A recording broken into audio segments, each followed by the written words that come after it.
My name is Kingsley Ezemowalo. I'm a Nigerian and I studied communication sciences. But I got introduced to drug while I was in the university. Actually, friends came around who say peer pressure. And you know, at youth, you have that sort of trying to experience all, trying to see the whole world. And nonetheless, I came from a little bit privileged background. So I had money at my disposal. I was the sixth in a family of 7. My father was a businessman. But then I was experimenting with marijuana, which you call ganja, during my first year in the university. But never really got to smoking weed, cocaine and heroin. But during my final year, I got introduced to cocaine and heroin through a friend called Andy.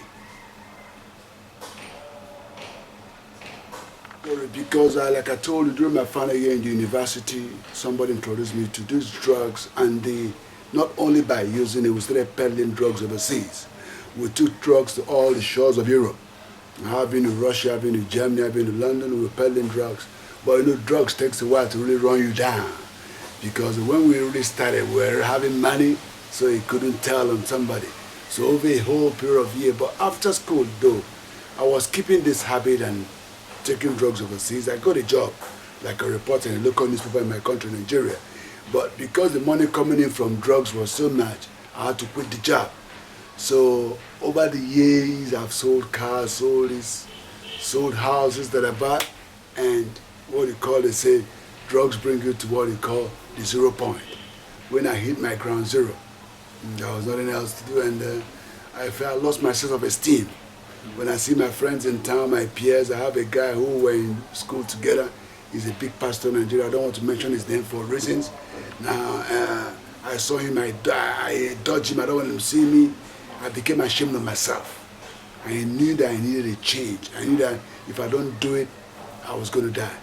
But during this time, I got married in the year 2003. And I had 2 boys. One is called Ebuka, one is called Ebube. So this really wrecked my marriage and caused a lot of havoc. I and my wife are partially separated right now. So I left Nigeria to come to Ghana because I knew I needed help. Not that there is no rehab in Nigeria, but I had to come to Ghana because I didn't want anything to distract me. And I came. That was where I met Alpha Course people. Today's story. Actually, I chosen rehab. We did a lot of teachings, we did a lot of counseling, but Alpha Course was unique in a particular sense because there we study the Bible basically. We taught the doctrines of the Bible, but Alpha Course made the Bible more simplified. Made the Bible, we didn't see barriers and borders in the Bible. They simplified it with that their little book. And it was a step that we took. And that step was that it was a period of time. And we you covered the whole Bible. And you understand the scripture. And they brought it to life. You get the examples that relate to your everyday living. You understand what I'm saying? And there's a particular story I read in their newsletter that really challenged me. That story changed my life. It was about a guy called Paul Swala.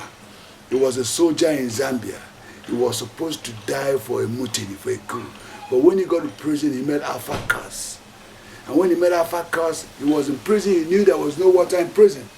So, and he saw that prisoners had kids who had challenges, who are becoming trans. So, because while he was in prison, he saw these problems, he came out. He collaborated with the Alpha people. There was a well dug at the prison. They had water borehole. Now, money that he was given supposedly to buy a car for his evangelism, he used it to get a location where he could keep the kids of the fellow prisoners. So it made me see that whatever you see yourself in, whatever situation, before I was regretting my addiction, I was saying, oh, my mates have overtaken me, my life is lost. But now, by reading that story and coming in contact with Alpha, I know that now, God that took me through this has a purpose. And that purpose that is why I'm filled with this burning vision and desire to get men out of those dungeons. Because today there are kids in Zambia who have a future because of Paul Swala. I came to realize, I told you the first time, this is my second time of trying to quit drugs, I relapsed. But this second time, what I know I've made it is that the first time I was carrying this load of regret for the years I've wasted, for the resource I've wasted. But Alpha Course removed that weight from me, made me to realize that what I've gone through in life has a purpose.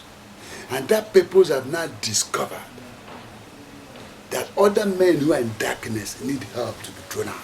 And that I'm making myself available now to do such. I won't call myself a rich man now materially. I do a job now that, though I don't get money, but that job is a job that gives me satisfaction.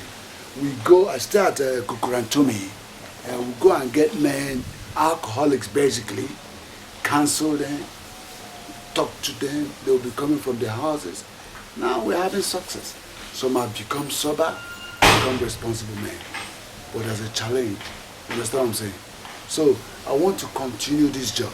But now I am trying to follow my red calling, which is the drug addicted people. I'm looking for a facility. I'm looking for help. Basically, a facility is what I need, where I can house these men. And when they come, I know God will feed them.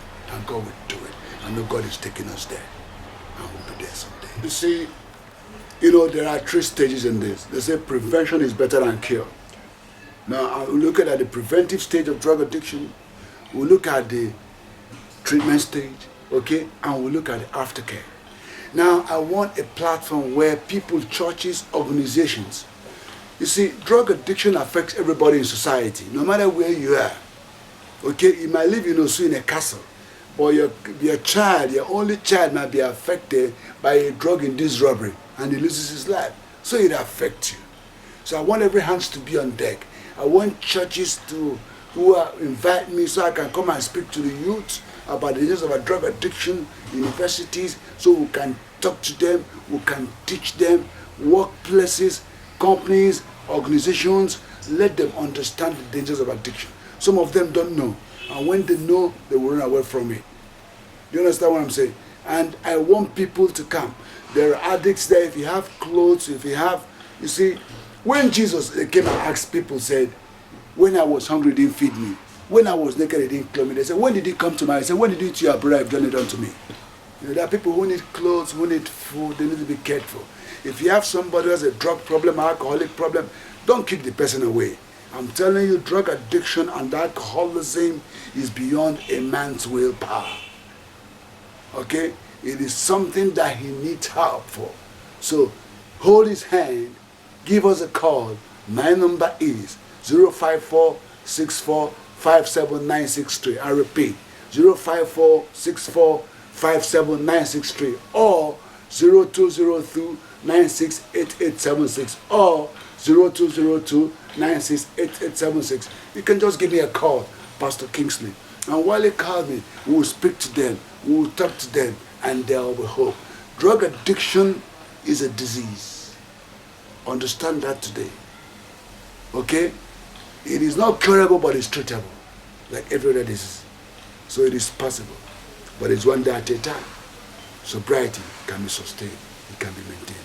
My goal is a day like this world, because if you look at the world today, look at HIV, look at crime, every ill in society, every vice society has a touch, has a root to drug addiction. Believe me. So, if we look at the wars in Liberia, they smoke weed, they kill people mercilessly.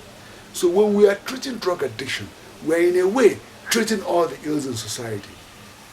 A recent poll released, statistics released in America showed that most violent crimes, 70% of them are triggered by drug addiction. So which is the way forward? Everybody should come together. The government, I talk about a facility. Give us a facility where we can house this man, and God will take control. I believe that everybody has had this. I'm as a person, I have aspirations, I have goals. We need help. We need support in any area it might come. We need mobility to go and evangelize and reach these people at the ghetto. We need buses, we need help, we need computers. Any other way you can help. We're out and out. There are other former addicts I'm networking with who have this burning desire to help those in bondage. But all we need is, we say like they say, we're making a Macedonian call. We are the world. We are the change. Nobody can come and change the world from alien space. We are the change that the world needs. Let everybody rise up and let's make the change.